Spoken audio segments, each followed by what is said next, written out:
Okay, so welcome everybody. This is Gardening Made Easy. My name's Troy. These are monthly workshops that I started doing a few years ago, and they've developed into the little program that you see on the schedule. And this year people found out about it apparently because there's a lot of people here. It used to be like half a dozen of us here. So we're really excited about having this many more new friends. So thank you all for coming out. I record the audio of the workshop, and then I make a video that's just the slides and the audio portion again. So if people they miss a workshop or whatever, you still can get the content. And that's, like I said, that's a YouTube channel that we just started. And once you're on the mailing list, then you'll get links to those videos. All right. So tonight we're going to talk about the garden space. Specifically, this workshop is specific for people that are creating a brand new space. But even if you already have a space and you want to tweak it some, there's some good information in here. Okay? So Sam, can you show us the next slide, buddy? All right, so this is what we're going to talk about tonight. This is kind of one of the first workshops in this series, so we got to talk about what does this organic word mean, and really what do I think it means, because I'm the guy up here talking about it, right? All right, and why should we bother with gardening organically, and then how do we get into it? What's a good spot to do it? What do we need to do it? Oh, and then now we're really getting into some nitty-gritty with the soil and the space. And then at the end of each workshop, I have a little to-do list. So just to kind of keep you on track of what you might want to be doing at this time of year. And so at any time, if you have a question, then just raise your hand and we'll see if it's a good question. I mean, you can certainly ask a question. If it's like totally an issue that doesn't have to do with what we're talking about, we'll save those questions for the end. I'd like to answer those questions too. But if it's about kind of the topic that we're talking about, then feel free to throw it out there, and I'll ask for questions throughout the whole thing too. Alrighty? All right, what's next, Sam? All right, so when we talk about this word organic, there are really two variants. The one, which is the popular definition, it just means no chemicals. We're not going to poison our bugs or our other pests, and we're not going to use chemical fertilizers. That's the popular definition. Now, the official version is that you have a space that's been inspected and certified to be in adherence with this specific program, the United States Department of Agriculture's National Organic Plan. And the difference is whether or not you use big O or little o in the word organic.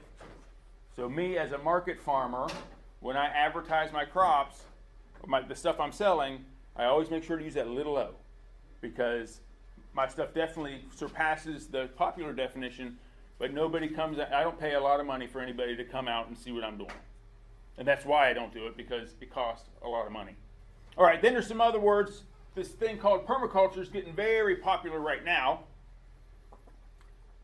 And basically what permaculture is it's a design. And so when you look at your space that you're moving into and you're going to work with, what permaculture does is says, okay, we're going to live here, so we want our little kitchen garden that we're going to run out and get that handful of basil or that little bit of salad. We want that close to the kitchen. So that's one of the design ideas. And then if we say, oh, what I really want to have a you-pick pumpkin patch, well, we're not going to put that by the kitchen. We're going to put that out there because we don't need to go out to that pumpkin patch that often. So it's kind of designed that way.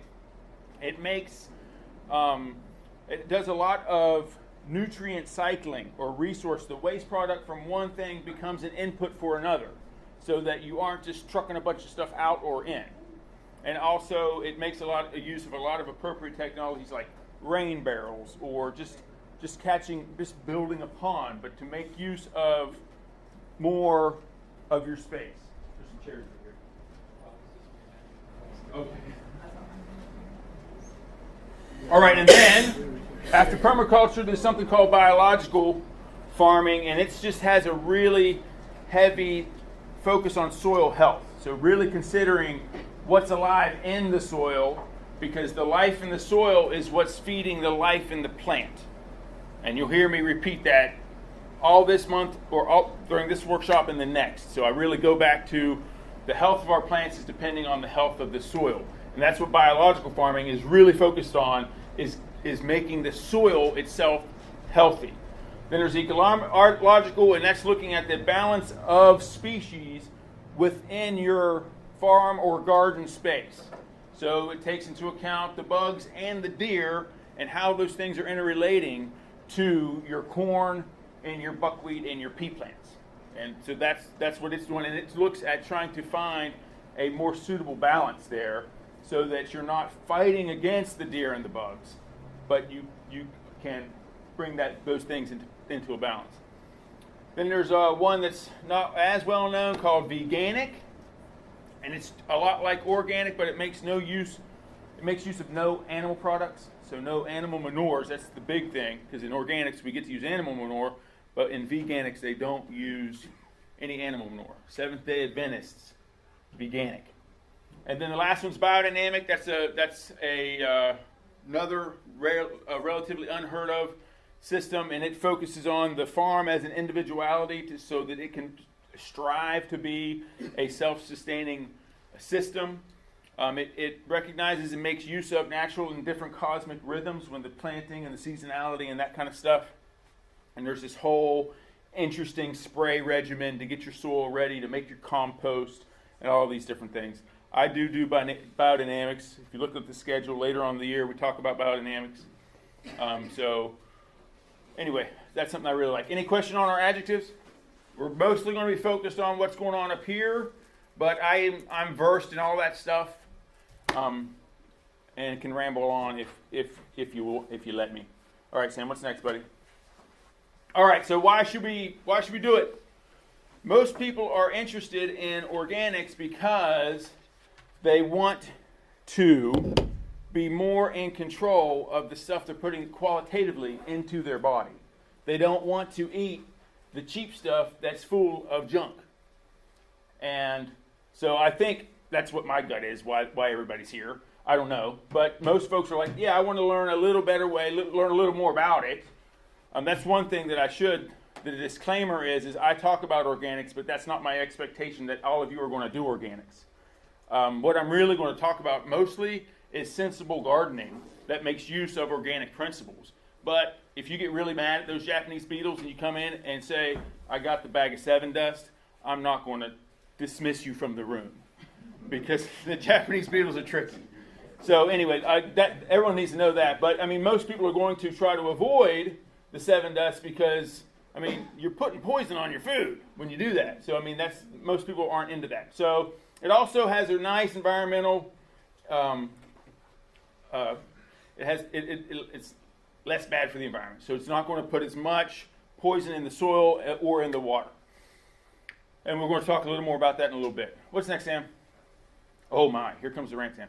All right, so the other reason to do it, we're going to lessen those negative ecological impacts.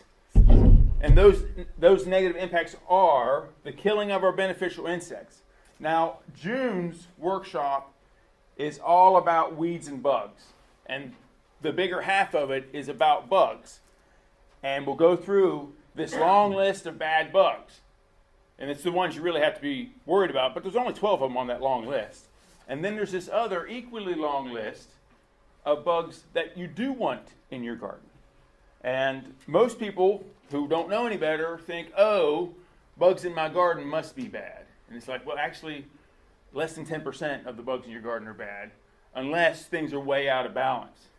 And so if we're killing our beneficials, then we're just kind of promoting those bad bugs to come in. We're also killing our dirt. So all of the life in the soil, and remember, the health of the soil affects the health of the plant. So all of this chemical stuff, we're going to find out in a minute during my neglect rant, how that's happening. But we're killing off the worms, we're killing off the nematodes, the bacteria, the fungi, basically the living component of the soil. All right, so now we're going to get into what the heck brought us to the space that we're in. What's next, Sam? All right, so 100 years ago is when the story starts. And basically in World War II, for that war, people had to go up and they actually had to shoot people or stab them, and that's how we had to have our wars then. So everybody had to have a lot of gunpowder, and basically the team with the most gunpowder was the team that ended up winning. And so historians will tell you that the World War I was decided by a little battle that happened off the coast of Argentina on the Falkland Islands for a guano deposit that was used to make gunpowder. And so the Germans didn't win that battle. But the Germans are clever, and they figured out how to take nitrogen out of the air and make gunpowder. So they basically were able to invent nitrogen fertilizer during World War I. And after World War I, everyone was like, oh, wow, that nitrogen, we need some place to sell it. And they found out that, oh, wow, when they put that on their wheat fields, they grew a lot more wheat. So, wow, the Industrial Revolution goes to the family farm. And that's how it started. Then, to compound that, so what was really happening with all that nitrogen fertilizer is the nitrogen was exciting the bacteria in the soil. It was making it overly active. And it started eating up all of the carbon reserve in the soil. And the plants were then able to thrive rapidly for a short period of time. The system was out of balance. Okay? So that's what was happening in the 20s. In America, in the late 20s, we were really excited about this idea. And the stock market got into it by selling wheat futures. And so then everybody and their brother wanted to be a wheat farmer because there was good money in it, finally. And guess what they did? They plowed up something like 1 million acres, and then a drought came, and all the dirt blew away. And so that's what the Dust Bowl was all about. 5 or 6 years during the Great Depression of all times. But these negative effect, these bad tillage practices, because they were going out and just making the dirt completely bare, leaving it bare for months and months. Then they had a bad weather climate situation, and all the dirt blew away. What's next? What's next with Sam? All right. So then we get into World War II, and World War II brought our nation together because we all had. We had to go fight the bad guys, and we were all on board to do that. But when everybody came home from that war, remember, all the farm boys went and fought that war. But when they came back, they were like, "I've seen the wide world. I don't want to go live on Mom and Pop's farm anymore. I want to go live in town. I want to go work over here." They didn't want to come back to the life they had before the war, and so agriculture changed. There wasn't as much labor available. And we had done such a great job building tanks that we switched over and started building tractors. And everyone was like, oh, I can get me a little tractor for $400, and I can get rid of those mules that are just such a pain, and I got to fool with them for half a day just to work with them for half a day. And man, that's tough. So World War II, 25% of the population of our country was a farmer. Okay, that number now is less than 1%, and it's steadily declined, taking a few dips a little quicker through a few different things that have happened through this part of the story. So Mom and Pop got too old to farm, and nobody wanted to do it anymore. They sold the farm to their neighbor. His farm got a little bit bigger, and that happened for the next 30 years after World War II. And as that went, the people that were farming found it was easier to do one thing instead of doing 15 different things that they used to do on their family farm, because everybody lived off the family farm, and they sold a little bit of extra. So everybody raised 3 pigs and 2 sheep and 10 cows and a great big garden, and that's just what everybody did with the 25% that were farmers. And all of their extra was the stuff that went to market. Not anymore. Now we have monocultures, which means that you farm a something. You're a pig farmer, you're a corn farmer. There isn't any type of diversification anymore. And all of those methods became more mechanized, more chemically intensive, because it was easier. It was easier to buy that bag of salt to put on the field than it was to shovel out all that manure and spread that over the field. So that's kind of more of the story. All right, what's next, Sam? All right, so that mechanization and that chemical intensiveness, what's happening in our soil when that happened is, when I first started, I said the nitrogen overexcited the bacteria, and the bacteria basically depleted the soil humus. We'll get into humus in a little while. All that nitrogen causes the soil to get acidified, and it changes the soil structure. So we have this chemical part, but the other thing that we've done is through all that mechanization is we basically run the rototiller over. Anytime we think, oh, I got to go do something with my soil, we stir it up. And what we're doing is we're just mashing all of our particles, and we'll get into what soil particles are in a minute. But the soil particles themselves, now's when we can talk about it. The soil particle itself is not a single unit. It's a cluster of units that are called the PED. And you have your PEDs that are all it's like a big bowl of popcorn, okay? But on a smaller scale. But think of the PED as like popcorn. And then around the popcorn is the water's coating all of the popcorn, and then there's little air passages that can go around all the PEDs too. That is a happy, healthy soil. But that's not what we get, because we go in and mash all the popcorn up until it's dust, and so we end up with a slurry. So around here, our clay soils were tough to deal with to begin with, but once we stirred them up over time, they got real bad. So that's what we have here. All right, what's next, Sam? The rant's over, by the way. All right, so why should we even bother with doing all this? Because I would tell you, for us as gardeners to get over that last 100 years, we're going to have to work really hard for the next 3 to 5 years. We've got to really focus on recreating our space and making it healthy again. But then in 5 years, things start to get back in balance. By then, you got your worms back. You know, you've called them in with your little worm fiddle, and they're all coming back in, and everything's starting to get happy. So the reason to do it is because in the long run, it's going to be well worth it. You're going to feel better about this healthy food that you're creating, and you get to eat it, and you're going to feel better. That's really what it's about. I think that we can all say that we've all had that one vine-ripened tomato, whether you grew it or whether you got it from somebody else, and it was like, this is what a tomato tastes like. And then you go get a hamburger, and you're like, nah, that's not what, they're crunchy. Those tomatoes are crunchy. Doesn't matter what time of year it is, they're crunchy. But there's a difference in the quality of the food. And of course, you don't have to think about what's on the food. Is this food coated with weird stuff? No, you know exactly what's on it. You might know it's coated with weird stuff because you put it on there, but at least you know. And that's the reason I do this, is to empower all of us to be in control of our food, honestly, because over the last 10 years, we've lost so much control. All right, so one other thing is the chemical recomposition that some people really get worried about, and it has to do with Roundup. When you go, I think it's really golf course green waste, which isn't that common here, but some people will get grass clippings from golf courses, and they use a lot of chemicals on golf courses.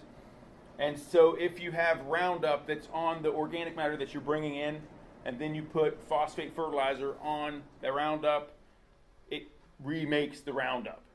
And so you can get out of that cycle by knowing exactly what's going on in your space, basically. Troy. Yes? On the Roundup, I've heard this before, that in Vietnam that they had the Agent Orange was a part of Roundup that is in that. And it's one of the reasons why it's so deadly on our foods. Yeah, I mean, another one, 2,4-D, which is Weed Be Gone. That's the other part of Agent Orange. And yeah, it's nasty stuff. I actually randomly, I picked up this old guy. He was hitchhiking to the VA hospital in Johnson City, and he said he was having health issues because he got sprayed in Vietnam with Agent Orange. Isn't that interesting?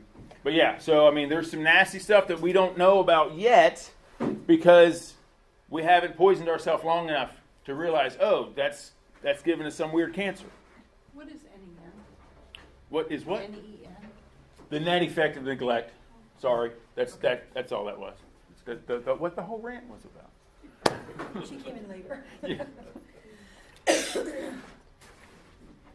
Any more questions on anything up to this point? All right, because I think we get to switch gears now, Sam. What's the next slide say? All right, now we're totally going to switch gears. All right, so now we're going to get into the space that we're hoping to create or tweak. This picture's of a little garden that I had in California before I moved to Tennessee. And before we had these long rows, we had little 8 by 8 foot boxes, and this was a little greenhouse back there that I tried to grow tomatoes in, but we were right on the north coast, just south of Oregon, and so the average temperature there year round was 60 degrees. And I think I got one ripe tomato in 5 years of trying, honestly. All right, so we're going to talk about water, sun, water, and access. What's up, Sam? Show us what's next, Sam. All right, so with the sun, for our summer garden specifically, we want lots of sun. Okay, so if you're growing your garden in a neighborhood, this is kind of what my assumptions are, is this is your situation.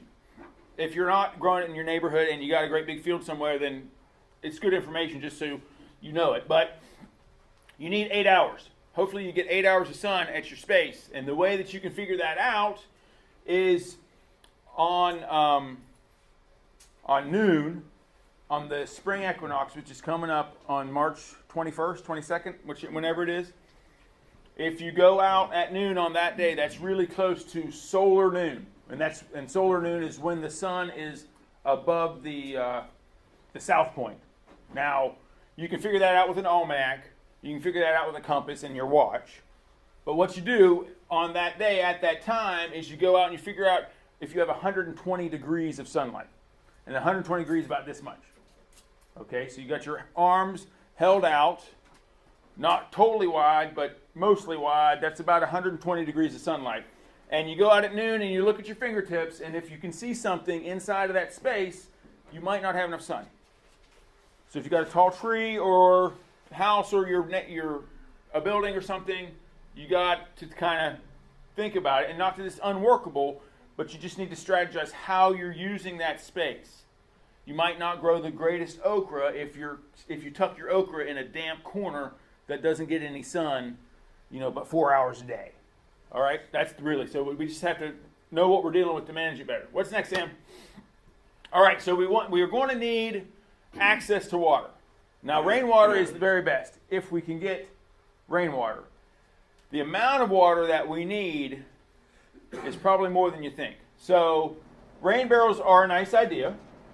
The rain barrel, if you have one, you can hook it up to your gutter, but it's not necessarily raining as often as you want it to. You can fill it with hose water, and that chlorinated water, the chlorine will either settle out or evaporate off or something, but basically, if you leave it in the barrel for 24 hours, it's basically unchlorinated water thereafter. So, rainwater's best. If you have access to a well, that's pretty great too. The city water, it's better if you can set it out. If that's your only option to water with the hose directly, then okay, but you may end up seeing some chlorine issues over time. So that's just a warning. And what's the next slide say, Sam? All right, back up, Sam, if you can. We're going to talk a little more about water. One more thing about water is get a rain gauge. Go spend $5 on a rain gauge. Yes? I was just wondering, as far as collecting in the rain barrels, is there anything bad when it runs off an asphalt shingle as far as anything toxic being in that water?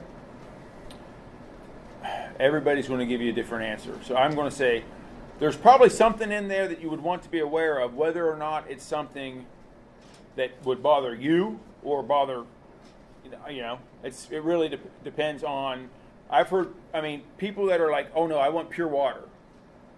Then they would say, oh no, that asphalt, that's like growing your potatoes in a rubber tire. No way, I'm not going to do that. But other people would say, hold on, it's just water that's running over. How many millions of gallons have run off that roof?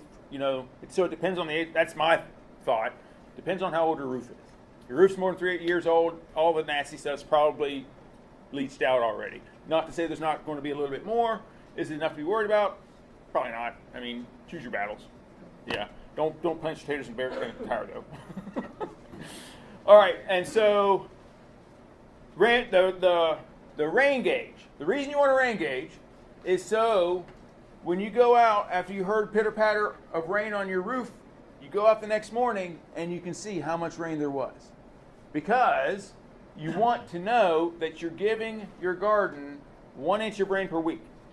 And so when you hear that pitter patter, you might think, oh, I don't have to water. And then you go out and you find out, oh, it was less than 1/4 inch. Guess what? You need to water because you need 1 inch on your space. And so I think next month we talk a little bit more about, no, maybe actually May. So I'm going to talk a little bit more about it now. So what that works out to be is on an inch of water is something like 50 gallons per 100 square feet. It's a lot of water. So this barrel is only going to do a garden that's as big as 2 of these tables, so every week. So it's a significant amount of water when you start to quantify it in a unit versus just running your sprinklers or whatever. If you're just going to run your sprinklers, do that in the morning before the dew has dried, because that's when nature is doing its watering. After the dew has dried, you will run the risk of scalding your plants. You can put a tuna can out somewhere in that sprinkle pattern, and you can measure the water that way. How tall is this tuna can? About 1 inch. So you run your sprinkler until you fill the tuna can, and then you know how long to run your sprinkler. You'll move that tuna can around a few times, so you get an average, and you'll know, oh, I need, at my place, the water pressure, I got to run my sprinkler for 42 minutes. You might find out you got to run it for 4.5 hours, so you got to get up really early so you're done before the dew's dry, but at least you'll know. All right, now we're done with water. Any questions on water? Okay. All right, so when we're creating this space, we have to remember that sometimes we're going to have to go to it with more than just our body. I used to work as a landscaper, and literally there was one house that I had to walk through the woman's house to get into her backyard. And it was like, you want me to do what? I mean, luckily I didn't have to mow. I don't know how. She had a lawnmower back there, but I didn't have to use it. But I would go through it with a 5-gallon bucket and a couple hand tools and go back there and tinker around in her flower garden.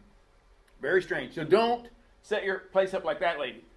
You need to have access for however big of a device, whether it's a truck, a wheelbarrow, or just that little bucket, but you need to be able to get in there with it. So if you have a gate, or if you got to go down a crazy hill or up a crazy hill, just keep that in mind when you're planning out your space, because your spot might not be very workable. Last year I started a new garden space and I put it up a steep hill.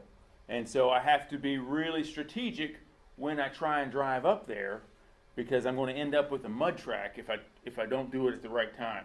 Or I'm going to have to spend $600 on gravel to gravel the steep hill. So anyway, make sure that you are planning out your access. What's next, Sam? All right, so now we're going to get into tools. So does anybody know the difference between a shovel and a spade? They're both pictured. Spades on the right, shovel on the left. Spades on the right, shovels on the left. Okay. Other way around. Okay. Interesting. What is your reason for it being this way or not that way? Spade has This showcase. So she's saying the head shape is correct, and it's actually the handle. This thing that's what makes it a spade, that funny handle. A shovel, regardless of what the head looks like, has a straight handle, and a spade has that D loop on the end.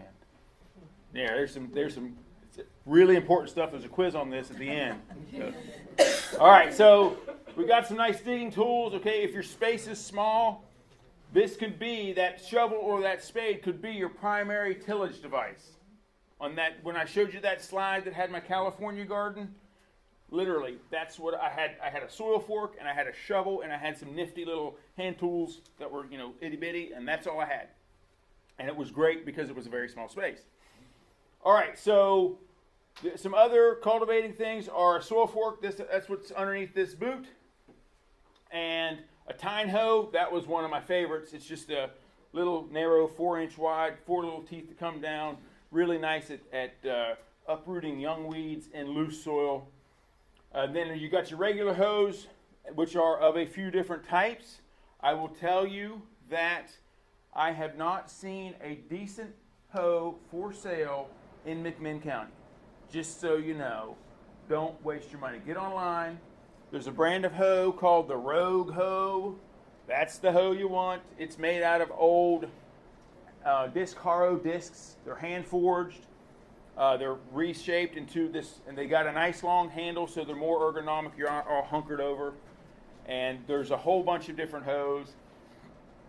And so there's cultivating hoes and there's weeding hoes. The weeding hoes you use more like a broom, and they're angled. The heads of them are angled that way, so you're just sweeping the little bitty weeds off the surface of the soil. You don't let those weeds get tall. You got to do them when they're little. We'll talk more about that next month. And then an assortment of rakes.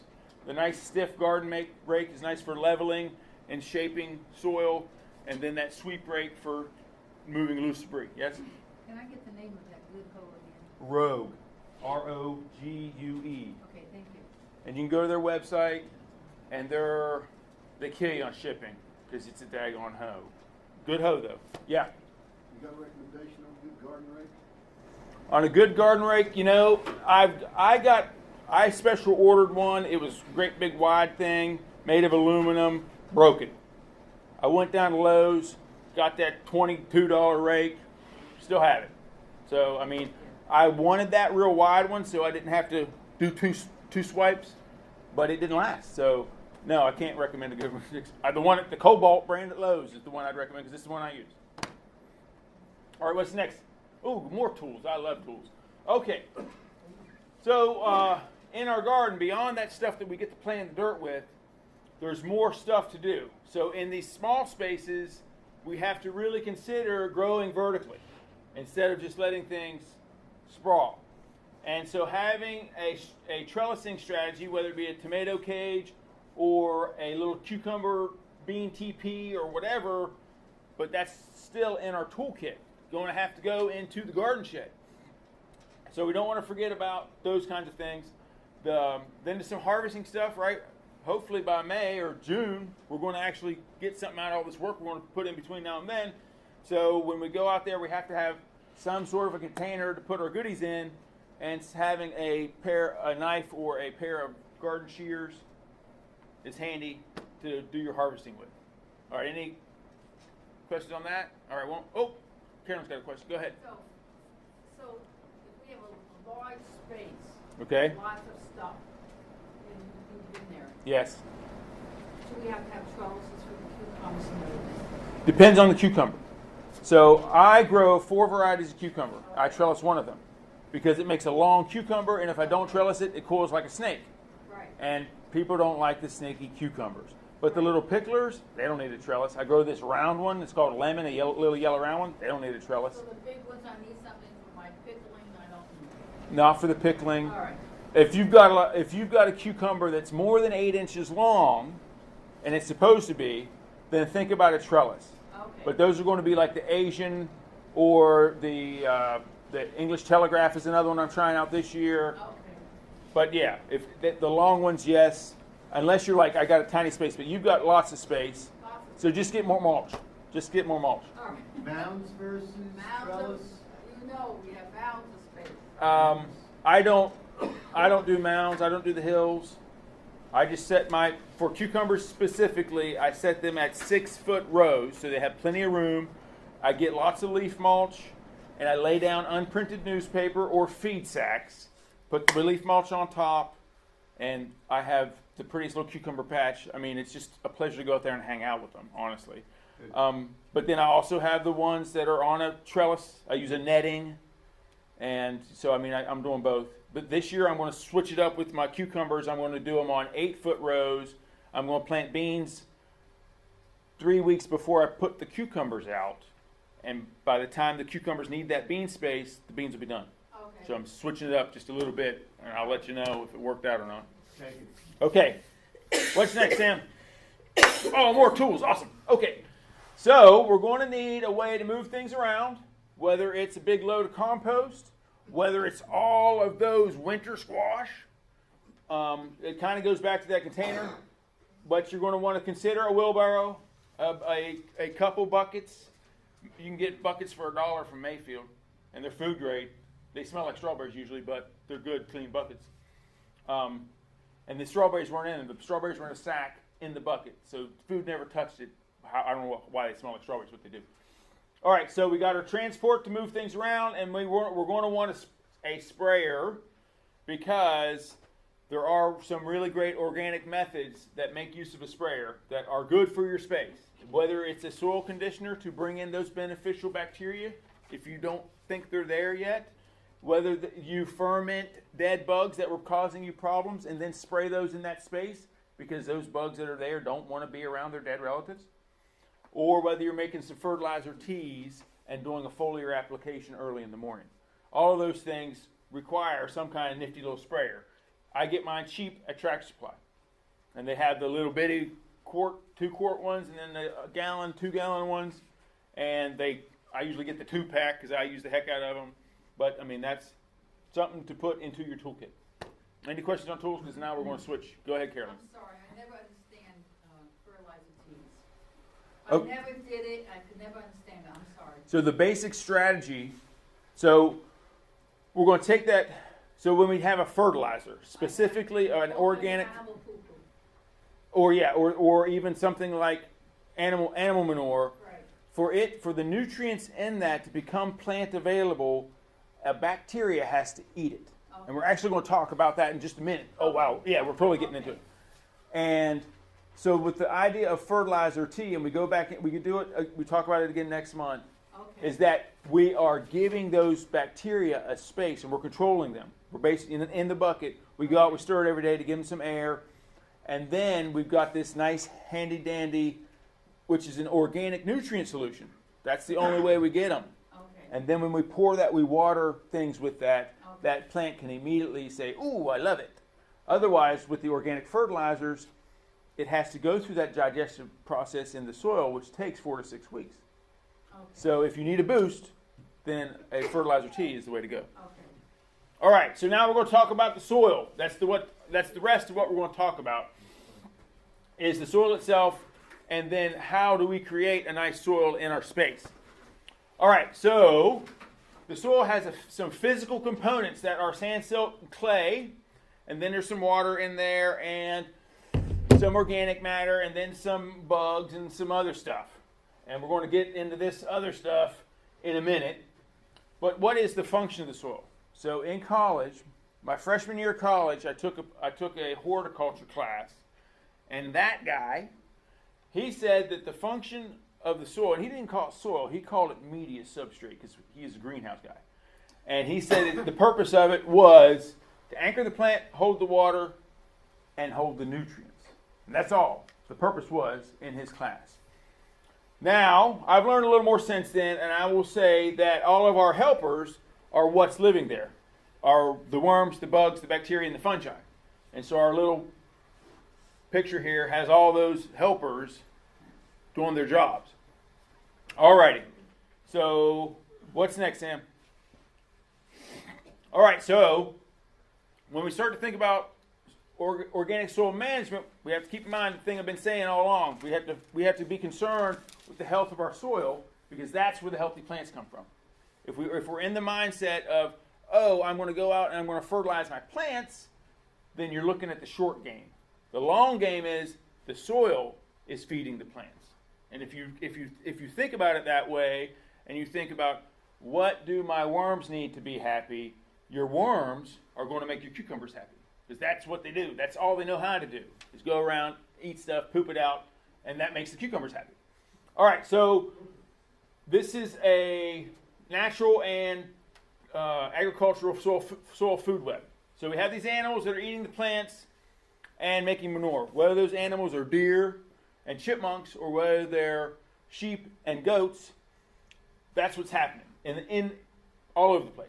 And then the other thing that's happening is these crop residues, whether those are corn and cucumbers or whether that is ryegrass and blackberry brambles, that stuff eventually dies and gets trampled or matted down into the soil and decomposes. When those two things get together, it really makes the worms, the insects, the fungi, and the bacteria really happy, and they do their job even better. which is to make all of that stuff that came from the plants and the animals back in the soil so that the soil can make more plants and animals. It's a cycle. Wow. Okay.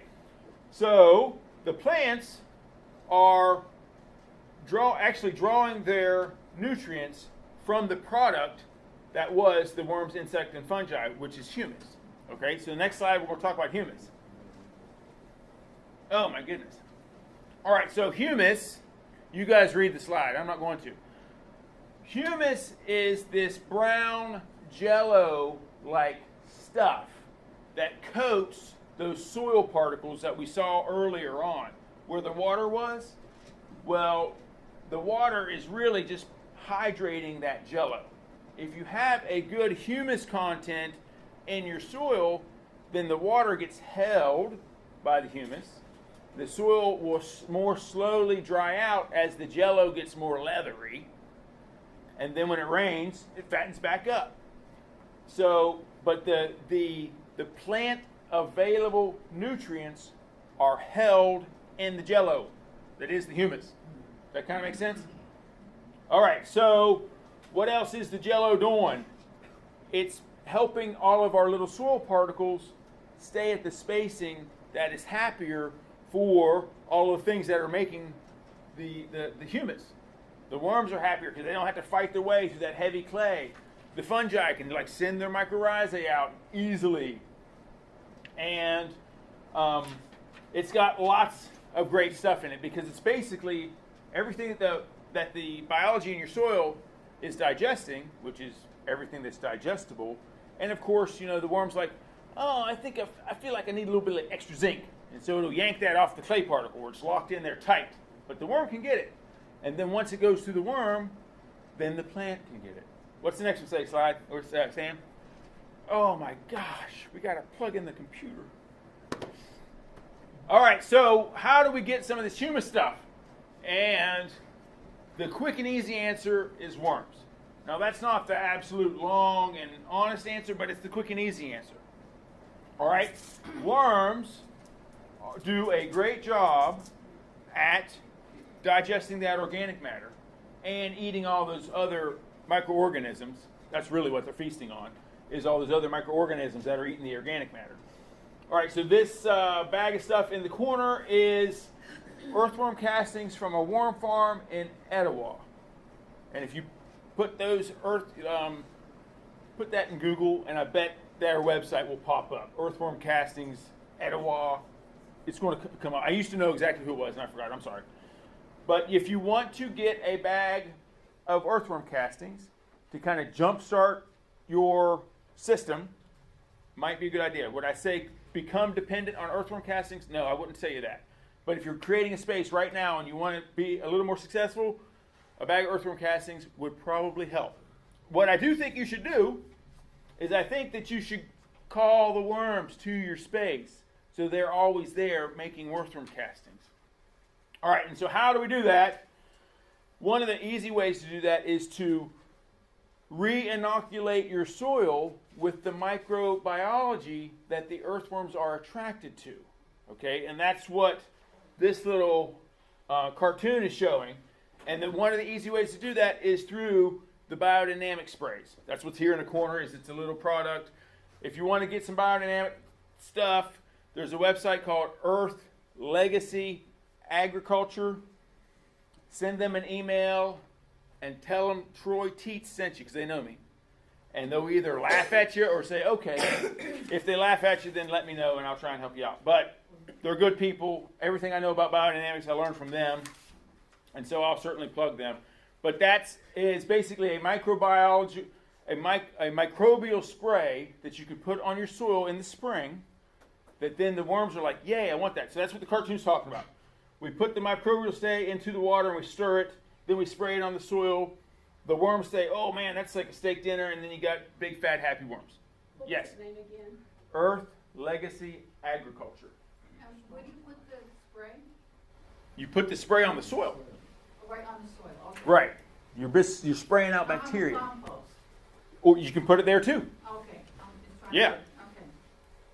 All right, what's next, Sam? All right, so now we're going to talk about how we're going to create this soil. Okay, one of the things we really have to be concerned about initially is the acidity in the soil, which is what the pH is telling us. Okay? So, getting a soil test that will give us an accurate measure of the acidity is pretty important. And the next slide will tell us a little more about how we can do that easily. All right, after we adjust our pH, and I'm going to add in there any major nutrient deficiencies, because around here, our soils may, in fact, be very low in phosphorus and potassium. They might not be low in phosphorus, particularly if there's been horses there, but they might be. All right, so we're going to find out what those significant deficiencies are through the soil test. Then, the rest of this is really about how do we bring the worms in. One is we have to give their food source a food source, organic matter. Whether that is leaf mulch that we get free from the city, whether it is, well, we're going to get into more of that, what that is. Whether it's mushroom compost or whether it's cow manure you got from your neighbor, there's lots of sources. After we add that organic matter, we want to really add in all of the stuff that wasn't in that bulk organic matter, which are the micronutrients, the trace elements that the bacteria and the plants want, but has been long since flushed down into the Gulf of Mexico. And so we want to bring some kelp meal, ocean products specifically. Green sand is a fossilized kelp, and kelp meal is just kelp that's been ground up. If you got a cheap source of fish meal, that would also be good. But things that come from the ocean, because that's where all of our micronutrients end up. So if you get some stuff from the ocean back, then you're going to put those micronutrients back on your soil.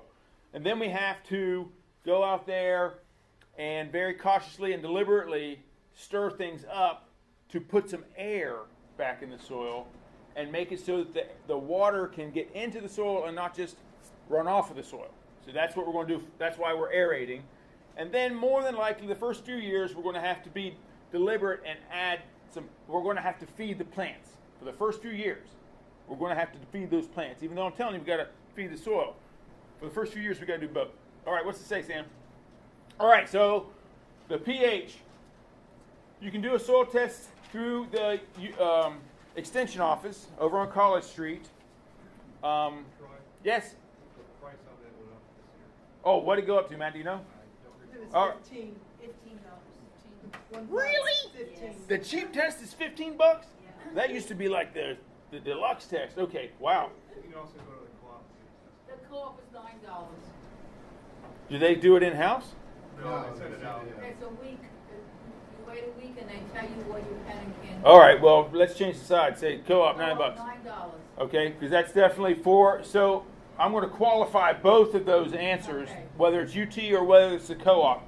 They will give you useful information until it comes to the point where they're recommending how you fix your problems, because their fixes are, especially the co-op, come and buy stuff from us, and they don't have a big list of organic stuff to sell you. Okay, but they'll definitely say, oh, you got to add some lime, and you got to get your lime somewhere, so get it from them if you want. But then they're also going to say, oh, you need some potassium and you need some phosphorus, and you need to buy a bag of salt to get it. And I'm going to say, no, don't buy the bag of salt. We'll talk about a better way. Okay, so, but ultimately for your pH, your target is the upper 6 range, 6.5 to 7. You don't want it to be much lower than that or much higher than that. So that's kind of where you want to go. But they'll tell you, if you tell them what's your space, how big your space is, they can even give you a recommendation that's per 1,000 square feet or per acre. So, I mean, they're usually pretty good about that. So that's the first thing to do. What's next, Sam? All right, then we got to bring in that organic matter. Okay, and so most folks think about composting that way, and I won't say don't think about compost, because compost is fantastic, but it's not always easy to get, especially when you're starting out. So number one is you got to start making some. Put that on the project list. Make some compost. In between now and then, you can get some free aged leaf mulch, which is just leaves from trees that fell in town. The people that live in town rake them to the curb, and the city folks come and vacuum them up, which shreds the leaves, and then they take them up and at the edge of town and put them in a great big mountain, and they sit there for a year, and then Matt and I go and get them every Friday. And so go and get some. It's great if you have a pickup because they even have a scooper. It's on Alfred Street. So if you call the Public Works office, the phone number for Public Works is in next month's presentation, but it's in the phone book. Athens Public Works. They're out there by the dog pound. You call them and they'll tell you all about it. There's a little form you got to fill out that just says that you're going to bring a tarp and use it. That's what the form's for. Other people really like mushroom compost. I put a star beside of it because technically speaking, mushroom compost is not organic. They add nitrogen fertilizer to it, which is fine for them because they're growing mushrooms. But a lot of people say, "Oh, that's an organic amendment." It's not an organic amendment because it has nitrogen fertilizer in it. Most people don't mind though. I mean, I'll tell you that when I've started spaces, I'll go get some, mix it good with my dirt, and I don't mind using it a bit. Is that any better than a leaf mulch or? Because they've added some fertilizer, yes. Oh, okay. And usually, if you get this time of year, you want. My recommendation is that when you go to get some, and you get it at one of the landscaping places, or the same folks who sell gravel. Loudon's mushroom. Well, that's where it's coming from. If you've got a big enough truck to get there and get some, but around here you get it from landscaping places. But go and say, how long's that pile been there? And if they say, oh, it just came in last week, then you want to take it home and let it set for at least 3 weeks because the nitrogen in there could be too strong that if you plant plants directly into it, they'll die of nitrogen poisoning. All right, so the other thing to put on the list of things to do is to grow some green manure crops. And just briefly, green manure crops are things that we grow specifically to feed the soil. So we grow this plant, whatever it may be, and turn it in. And there are lots of different green manure crops. Some you plant at the end of the growing season, they grow all winter. Some you grow during the spring, some you grow during the summer. So it depends on your strategies. But we'll talk more about that later. But keep in mind that's something that you're going to want to do. And remember, we have to feed the soil, not the plants. Though initially we do have to feed the plants. Sam, what's next? All right, so now, yes, sorry. Just the mulch number, if you want anybody wants the number for the. Okay. 744-2745. It's 3 o'clock exactly on Friday. Or they shifted to 2:30. Oh my God, I'm sorry. It's 2:30. Yeah, a year ago you were right, but last summer they shifted it because their line was too long. Okay, 2:30. Yeah, they didn't want to pay the guys overtime anymore, so they shifted it back to 2:30, so those guys can still get out of there by 3:15, basically. Okay. But yeah, and there is a line typically. there used to not be. All right, so now that we've got the organic matter in there, we need to create some spaces. This picture is kind of showing these two different soils. One's compacted, the other's not. And you see how the one on the left, that soil looks more like chocolate cake. So that's, in the long run, that's what we're going for. We're looking for dirt that looks like chocolate cake versus a brownie mashed down. That's kind of the difference. All right, and then, of course, using a soil fork is a nice way to kind of break the soil up that's not churning it like a rototiller will. Now, I totally understand that some people's spaces are like, I'm not going to fork that whole thing. I've got to use a rototiller. That's my excuse, honestly, because, I'm going over an acre, so that little fork isn't going to do the job. But I do have some spaces that are like, I want to, and I do fork them. For my beets, for my carrots, those root crops, I don't want to mash that dirt into nothing before I put that root crop in the ground. So I will use the fork there. All right, and remember, it's all about the worms. We're trying to keep them happy. That's why the worm picture's there. All right, what's next, Sam? Okay, so now we're going to look at the fertility picture. We need to put some of those lost micronutrients back into the soil, and those lost micronutrients are easily available from products that come from the ocean. Oh, I got to plug my fertilizer blend. I can't wait. Woohoo!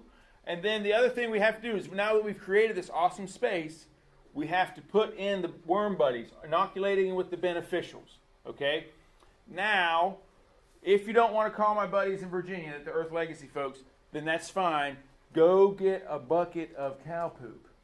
Okay? A 5-gallon bucket. Get 2 gallons of cow poop and put 3 gallons of water in it. And stir that up every day with a stick for a week. Okay? Then you can take a gallon of that off and pour it off into another bucket and put water in that bucket and put that in your sprayer, run it through a pillowcase, and then don't sleep with the pillowcase anymore. Spray that out. Okay, that's like the poor man's spray. Okay, it doesn't work quite as well, but it will be better than absolutely nothing. Okay, because that's what cows do for us as farmers, is they help us to make sun energy into earth energy. Kind of how their exchange capacity works. So that's just a cheat if you don't want to call my buddy. All right, then we're going to have to feed those plants a little bit. When I made this presentation, these two products were the only ones that were available locally. And you can still get both of them at Lowe's, I know, but you might be able to get them both at the co-op.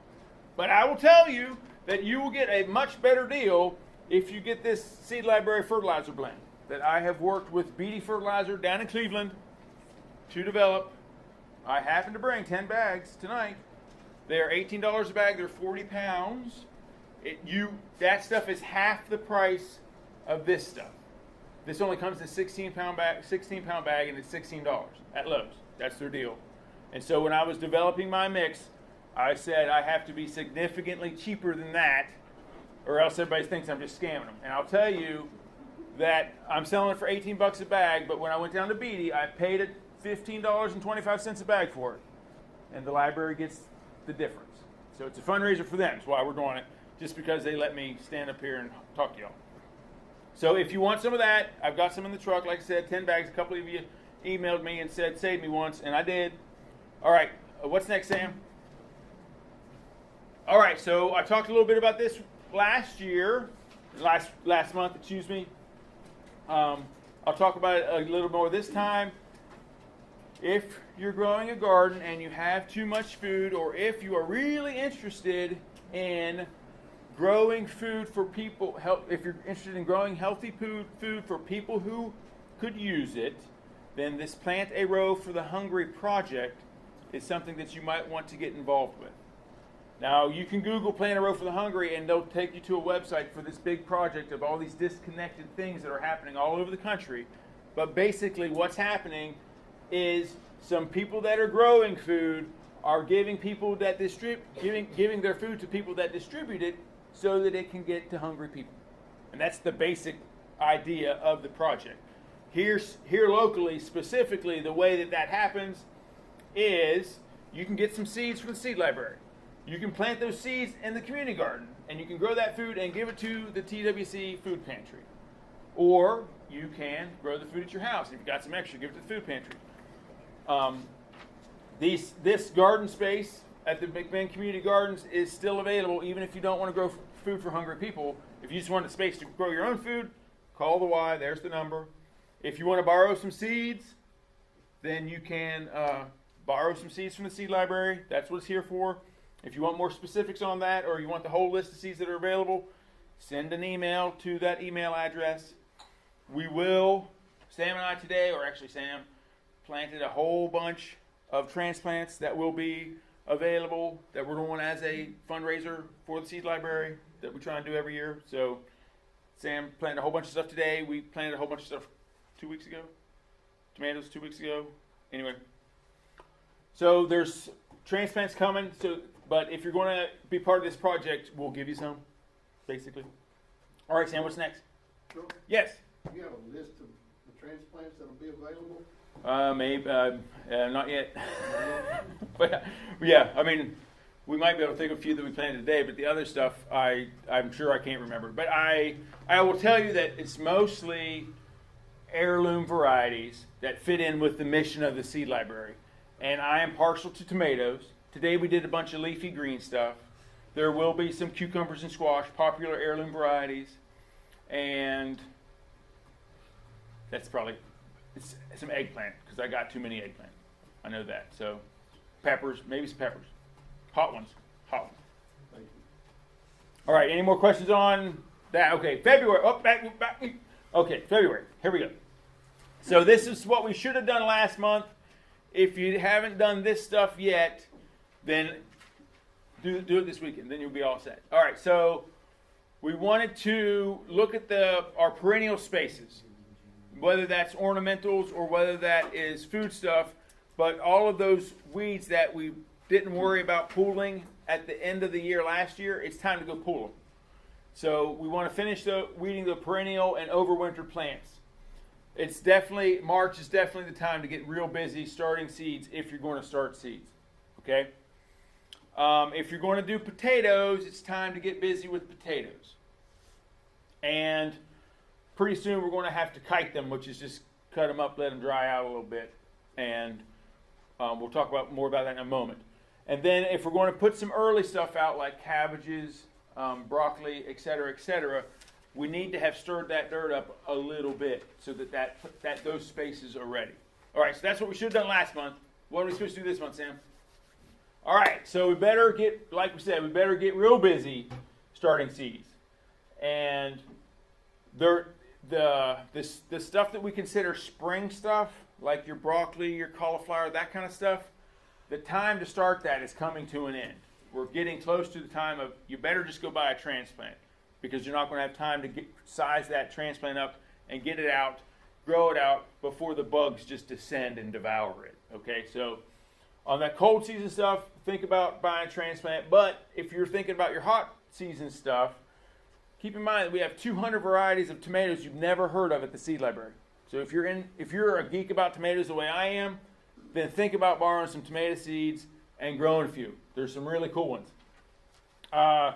Once again, it's definitely time to start thinking about kiting your potatoes, which is basically take your potato, you cut it into a few pieces, make sure each piece has 1 or 2 eyes, maybe even 3 eyes on it, and you want the piece itself to be at least as big as a quail egg, all right?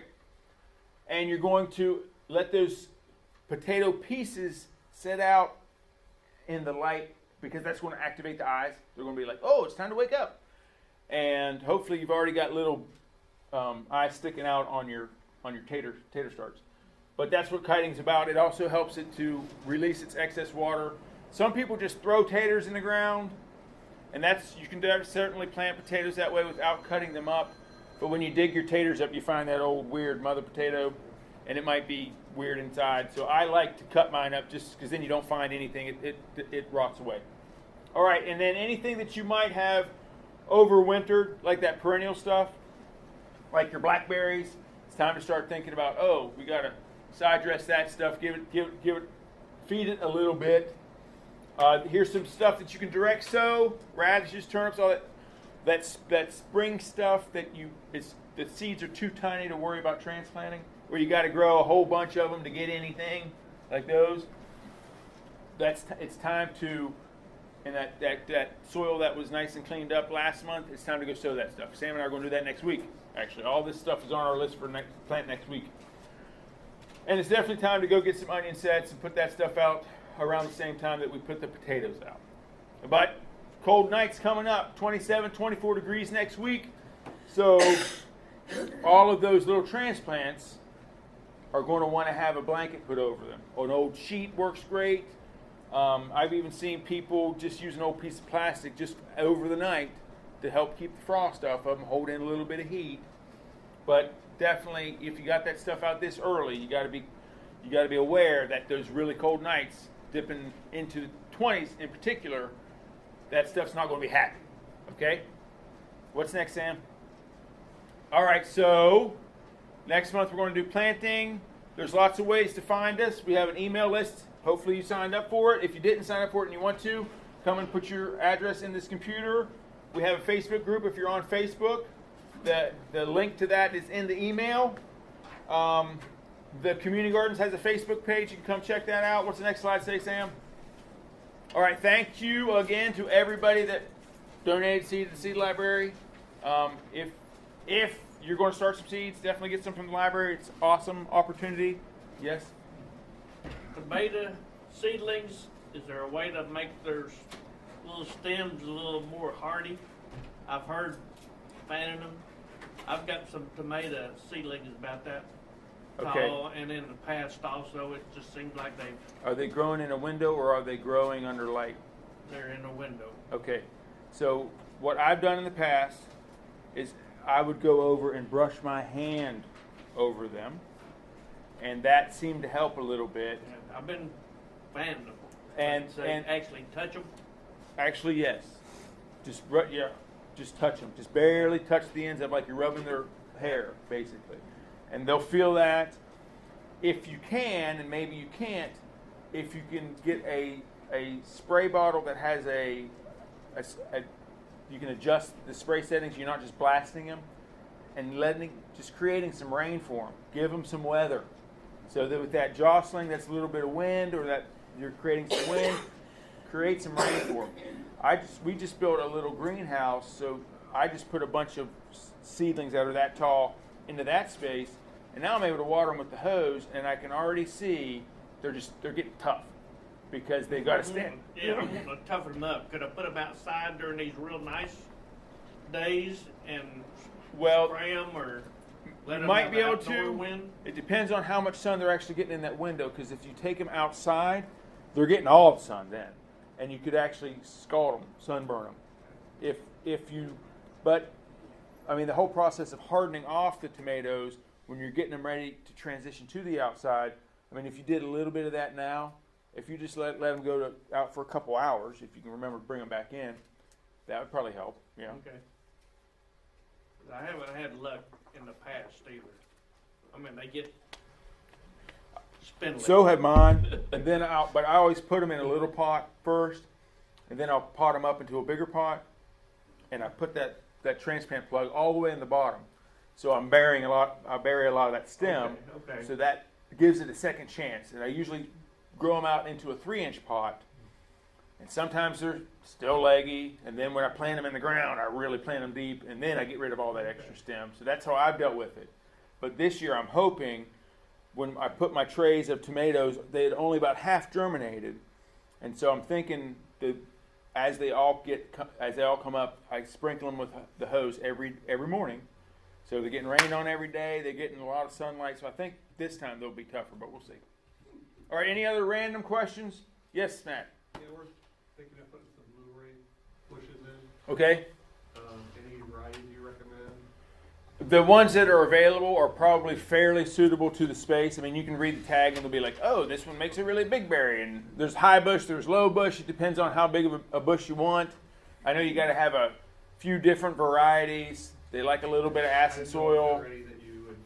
I used to know more about it because we had them in California, but I don't remember. My wife's been after me to put some blueberries at our place, and I keep saying, why should we do that? We have to wait 5 years. We can just do more blackberries. They're only 2 years.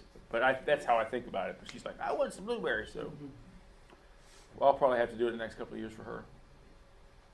Any more questions? Yes. I have some elevated beds that aren't touching the ground. Okay. And I used them last year. They did pretty well. They dried up real quick, but it also has some of that water saver stuff in it. How do you recommend to revitalize those beds besides dumping them out and putting all new dirt in? Get some higher. So for you in particular, so you built this great big table that held some soil, and it worked pretty good last year, and you want to try it again this year. Right. So in particular, you said you had the weird goopy stuff that held the water. How well did that work? It worked all right. Okay, I so kind of mixed it with regular manure and. so I would I did a definitely, mix. for your application, I would definitely recommend that bag of worm castings. Okay. And then more than likely, you're going to see that, oh, I still need 2 more inches of soil. Get the good one. Get the good bags. Don't skimp on it, because you're definitely, since you're above the ground, that whole garden's universe is right there on that table. So that's what I would say. Don't think that you need to totally dump it out, but if you amend it with the worm castings, the good potting soil, and then you get some decent fertilizer, and depending on how much you want, that bag for me or that bag that was in the presentation, but those are both good products, and then you could totally make it happy again, definitely. Yes? We saw the other day, and I think it was Lowe's, that they actually have soil, it says for raised gardens. What is that as compared to regular garden soil? Why does it say for raised gardens? I was there recently, and I saw it as well, and I was looking for something that was quote unquote organic, and so I was flipping all the bags over to see what they were made from. And so for that one, they're really talking about, because raised bed gardens are getting really popular. And so, of course, Lowe's, they don't deal in bulk materials, so they want you to go there and the convenience of that small bale, put 4 of those in the back of your truck and take them home and put them in your raised bed. It's just potting soil. It's just, Okay. repackaged potting soil. And I would say, if you can stand the expense, then go ahead and do that. But that potting soil, there's no actual, when we were talking about the soil and we talked about sand, silt, and clay, the physical components of the soil, that's not in that bag. Okay. It's just bark and some fertilizer and stuff that they put in there that's all going to break down, and in 3 years, your garden bed is going to be empty. So I would recommend, if you're actually going to build a raised bed and you have no good dirt on your place, the landscaping place beside of the recycle center, they actually sell good dirt there. And they're the only ones around that I've seen that are selling good dirt. Everybody else is selling fill dirt, just the same orange clay that you can dig out anywhere. But this guy's getting river bottom dirt from Ocoee or something. And I was down there looking at it one time and I was like, wow, if I was ever going to build a raised bed, I'd want to put that in it. And where is that located? Right beside the recycle center, same side of the street. It's called All Seasons Seasons Landscaping. Thank you. And they even have that same material mixed with half mushroom compost. Okay. And he's going to try and upsell you on that stuff. The fellow's name is Chris or Harold, and if you just ask and tell them about Troy, they'll know what you're talking about. Okay, Thank you. cool. Any more questions? All right, excellent. So, did you have a question? Yeah, is it worth doing vermicomposting with worms to get your own worm casting? So I can tell you, I got the thing and got the worms and was so excited, and it was another chore. It was as much work as chickens, and it was like, oh man. So for me, it wasn't worth it. And not But I mean, if you're like, oh, I want a nifty way to deal with my compost, then sure, go for it. So if you want the fertilizer, hang out. It's in the truck. If not, see you next month, hopefully.